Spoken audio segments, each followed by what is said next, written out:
Good morning, Mr. Chairman and Chairmen. I want to join you in welcoming today's very important witnesses. I commend the two of you for your great leadership in doing the best possible job under the circumstances to get to the bottom of all of this, and I associate myself with the remarks of our distinguished chairman in the priority we place in the participation of the members of the family. When we began our joint inquiry 8 months ago, we began with a moment of silence. We did this in recognition of the tremendous tragedy that had befallen us, the gravity of the responsibility we faced, and the obligation we had to the families of those who lost their lives. Today, it is appropriate that we begin our first public hearing of this joint committee and this inquiry be viewed through with the presentation of the families. It is important that this inquiry be viewed through the prism of the families of the victims of the terrible tragedies that occurred in the World Trade Center, at the Pentagon, and in Pennsylvania. The dignity shown by the thousands of family members has been an inspiration to our country and a tribute to their loved ones. They have risen to the occasion that they never could have imagined, and their strength has lifted the spirit of all Americans. In welcoming our witnesses here today, I want to express the appreciation I know that every American feels toward them.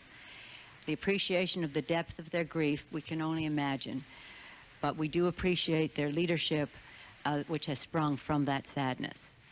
To Kristen Breitweiser, the co-chairman of September 11th Advocates, which is helping other families, and to Stephen Push, co-founder of Families of September 11th, and all the members of the families, thank you for your courage.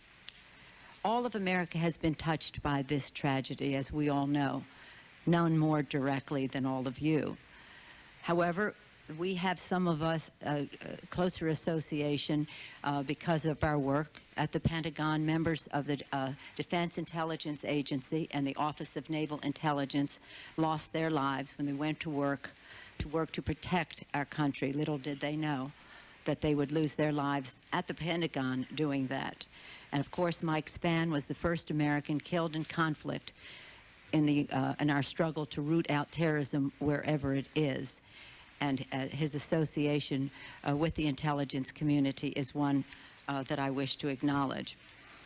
As we address the challenge September 11th presents to our country, oh, and I also want to mention Betty Ong, a flight attendant on the plane that went into the World Trade Center. She was on Flight 11. She's one of my constituents in San Francisco. Her courage enabled her to keep communicating with the ground until the last possible moment. There's so many stories, and we know that at least there are 324 of them directly. We identify New York, Washington, and Pennsylvania, but on those planes, one of which was destined for San Francisco, there are people from all over the country whose lives were touched. As we address the challenge of September 11th that it presents to our country, we're walking on hallowed ground, respecting the sacrifice of those who died and ensuring to the families that justice will be done. We must find answers, reduce risk to the American people, and comfort the families. Families of those affected by September 11th talk of their continuing reactions to events that used to be no cause for concern. For some family members, every time a plane flies overhead, we have been told, they experience deep fear. We must remove that fear. We are all united in our determination to win the war against terrorism. We all agree that this battle will be won and that we will succeed by working together. The House and Senate Intelligence Committees have a responsibility to ensure that Congress conducts a thorough assessment of the performance of the intelligence agencies leading up to and including September 11th.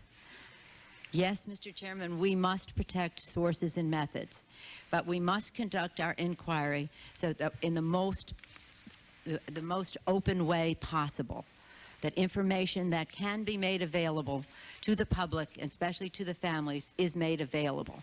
Only in the case of protecting sources and methods should it be withheld, not in the case of protecting reputations or to avoid embarrassment to some.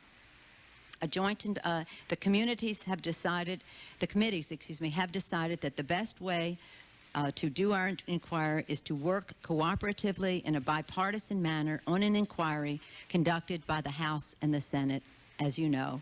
And here we are today with our first public hearing. A joint investigation is an unusual step, but the events of September 11th call for unusual measures. I join both of our chairmen in commending our colleagues, the members of the House and the Senate, on the committees for their diligence and their reverence for the subject that we are dealing with. Our purpose is not to assign blame, but to identify areas that could lessen the chance that another September 11th could happen. We must do everything we can to prevent another terrible tragedy. In doing so, we will balance the need to enhance physical security for Americans with the duty to preserve the freedoms guaranteed by the Constitution. The martyrs of September 11th gave their lives because of those freedoms. The goal of terrorists is to instill fear. That fear can change the way of life for a society.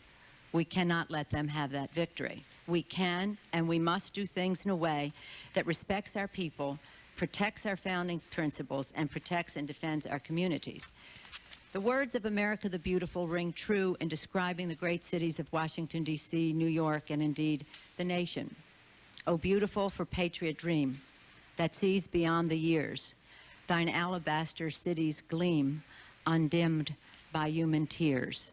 Today those tears are fresh, but this is America, land of the free, and as the martyrs and their families have shown us, home of the brave. We will take all the time that is needed.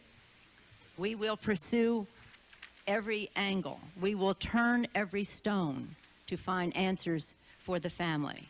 And I hope that in all that we do in this joint inquiry and in rooting out the terrorism and finding the perpetrators of this tragedy, that our message, that our work says to the families, peace be with you.